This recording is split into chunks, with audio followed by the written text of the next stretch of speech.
Breaking news కల్తీ మద్యం case దర్యాప్తులో మాజీ మంత్రి జోగి రమేష్, జోగి రాముల పాత్రపై పోలీసులు 16 పేజీల రిమాండ్ రిపోర్టులో సంచలన విషయాలను కోర్టుకు సమర్పించారు. ఈ రిపోర్టులో వీరిద్దరికీ కేసులోని ప్రధాన నిందితులు A1 జనార్దన్ రావు, A2 జగన్మోహన్ రావులతో ఉన్న ఆర్థిక వ్యాపార సంబంధాలను స్పష్టంగా వివరించారు. జోగి రమేష్ పెడన ఎమ్మెల్యేగా ఉన్నప్పటి నుంచి A1 జనార్దన్ రావు, A2 జగన్మోహన్ రావులతో ఆర్థిక లావాదేవీలు కొనసాగించారని పోలీసులు తెలిపారు.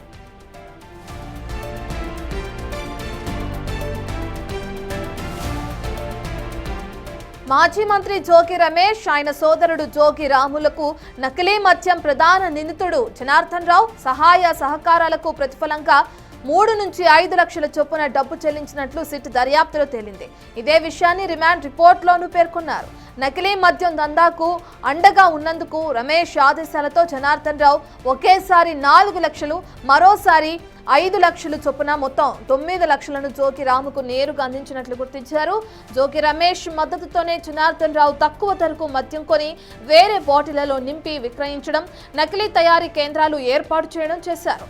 ఇక కూటమి ప్రభుత్వంపై దుష్ప్రచారం చేయాలనే ఉద్దేశంతోనే రమేష్ జనార్దన్ రావును ముందు పెట్టి ములకల చెరువులో నకిలీ తయారీ కేంద్రం ఏర్పాటు చేయించారని సిట్ రిమాండ్ రిపోర్టులో తెలిపింది. కేసు బయటకు రాకముందే కుట్రలో భాగంగా జనార్దన్ రావుకు 3 కోట్లు ఇస్తానని ప్రలోభపెట్టి ఆఫ్రికాకు పంపేసినట్లు రిమాండ్ రిపోర్టులో పేర్కొన్నారు. నకిలీ మద్యం దందా వల్ల ప్రభుత్వ ఖజానాకు 9 కోట్ల నష్టం వాటిల్లినట్లు సిట్ గుర్తించింది.